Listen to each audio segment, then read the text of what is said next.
안녕하세요. 모든 경기 종목을 다루고 있는 토서관입니다. 하루도 빠지지 않고 많은 경기들의 조합픽을 프리미엄 정보방에서 매일 공유하고 있습니다. 참여를 원하시는 분들은 영상 하단 댓글 보시면 오픈 채팅 링크 있으니 문의 주시길 바라며 구독과 좋아요 한 번씩 부탁드리겠습니다.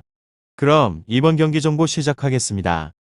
스페치아 엘라스 축구와 관련하여서 스페치아는 휴식기 전 마지막 경기에서 나폴리를 제압을 하였고 베로나는 최근 3경기에서 승점 1점 추가에 그쳤습니다. 스페치아는 나폴리 원정에서 경기 내내 고전했지만 승리를 하였고 상대의 자책골이 나온 이후 남은 시간을 템백으로 나서며 실점하지 않았습니다. 그러나 지난 시즌 팀의 잔류를 이끌었던 공격수 은졸라가 시즌 내내 폼을 끌어올리지 못하고 있고 디아시와 레카 등의 발끝도 씻어 있습니다. 메지오레와 바스토니 등 중앙 미드필더 자원의 수비적 지원이 아니었다면 더 낮은 순위로 처져 있을 수도 있습니다. 다음으로 베로나는 세리에 중위권 팀들 중에서 가장 공격적인 경기로 강팀들의 간담을 서늘하게 하면서 승점을 잘 따냈었습니다. 그렇지만 아탈란타 전 이후 열린 3경기에서 2골에 그치며 주춤하고 있으며 리그 득점왕을 노리는 시메오네가 상대의 집중 견제에 시달리자 화력이 줄어들었고 발악의 부상 결장도 있었습니다. 그렇지만 라사냐와 칸셀리에리 카파라리 등 좋은 이성 공격 자원이 있고 베사와 타메즈가 전방으로 지원을 잘해주기에 언제든 반등이 가능합니다. 스페치아 엘라스 이 두 곳에 있어서 접전을 예상하고 있는데 시메오네를 필두로 라사냐가 공격을 이끌 원정팀이 연패를 끊어내기 위해서 공격적으로 경기에 임하겠지만 메지오레의 보호 아래 니콜라우와 아미안이 버티는 스페치아 수비는 홈에서 쉽게 무너지지 않습니다. 베로나 역시나 디아시를 중심으로 역습에 나설 스페치아의 공격에 대항을 할 수비 라인 유지가 필요하기에 공격적으로만 나서기는 어렵습니다. 다음으로 스페지아 칼초 리그에서는 17위로 무패 패무승 지난 라운드 나폴리전에서 1대0으로 이기게 되면서 막바지 반등에 성공을 하였습니다.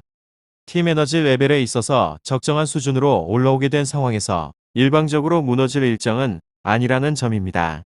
매 경기 무너지는 수비 라인이 불안을 더하긴 하였는데 갑작스럽게 조직이 잡히기 시작을 하였고 하지만 이는 일정 수준의 반등에 그칠 것이 유력합니다. 리코라우와 에릭 등이 중심축을 잡고 있지만 퍼포먼스 기복이 큰 자원들이기도 하고 윗선의 조직 또한 적절하게 맞춰지지 않는 경우가 많이 있습니다. 일단 공격적인 팀이기에 배후 공간에 대한 우려는 매 경기 열어둬야 하며 후방 불안을 뒤로하고도 윗선에서 힘을 싣게 됩니다. 하지만 현지의 소식통에 따르게 되면 주포 운졸라가 코로나로 출전이 불가합니다. 사실상 그 혼자서 공격 중심축이 되고 있기에 득점 생산에 있어서는 어려울 것 같다는 생각을 해보고 설상가상으로 로테이션 자원인 마나이마저 격리 중이기에 변주를 주기에는 힘이 듭니다. 결장자는 흐리스토브 살라, 세나 코발렌코 은졸라 마나이 선수입니다. 다음으로 스페치아 엘라스 축구 리그에서는 13위로 승패 패패무 상대에 비해서 근소 전력 우위를 점하고 있는 곳이며 전반기 마지막 부진이 깊긴 하였는데 경기의 내용적으로 완전히 밀리는 경우는 없었다는 점이 핵심입니다. 맞대결의 전적이 좋은 곳으로 지난 5차례 맞대결에 있어서 4승 1무로 패배가 없습니다. 특히나 해당의 경기에 있어서 10득점을 적중을 할 만큼 공격에 대한 성과가 잘 나는 곳으로 시메오네가 여전하게 가공을 할 만한 득점 생산을 내고 있는 중이고 이선 라인의 공격 가담 또한 적절하게 이루어집니다. 이 팀의 특유의 빠른 역습이 재구현이 된다면 멀티 득점 생산에 있어서도 기대를 해볼 수 있는 곳입니다.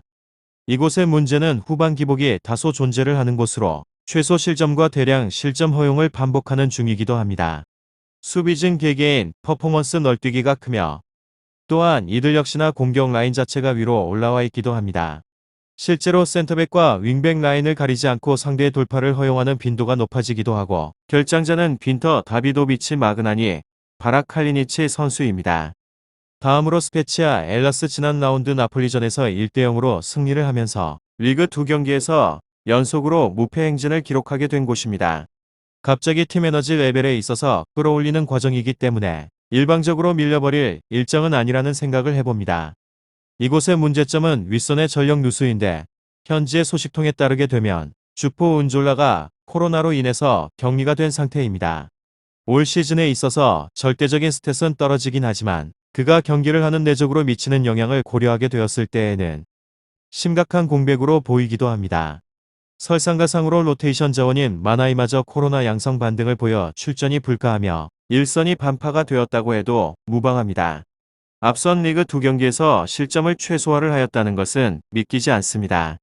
다음으로 베로나 지난 라운드 피오렌티나전에서 1대1 무승부를 거뒀고 전반기 막바지 승점 3점 확보에 실패를 하였다는 점이 아쉽긴 하지만 상승 기조를 타고 있는 팀을 상대로 하여서 리그 2연패를 끊어냈다는 점으로만 흡족한 성과입니다. 이곳은 맞대결 전적에서 절대적인 우위를 점하게 되는데 지난 5차례 맞대결에서 4승 1무로 패배를 하지 않았습니다. 해당 경기에서 10득점을 적중을 할 정도로 공격에 대한 성과가 좋았으며 올 시즌에 있어 첫 맞대결에서 전반 초반부터 경기장 폭을 넓게 벌리며 상대방의 수비 조직을 무너뜨렸고 전반 4분 만에 선취골을 뽑아내면서 경기를 편하게 풀어갔습니다. 스페치아 엘라스 축구와 관련하여서 더 궁금하신 사항은 이야기를 통하여서 궁금증을 풀어보시길 바랍니다. 유익한 정보가 되셨다면 구독과 좋아요 한 번씩 부탁드립니다. 그리고 최종 조합과 정답치는 항상 프리미엄 정보방에서 항상 공유하고 있으니 참고해 주시고 이번 영상 마무리하겠습니다.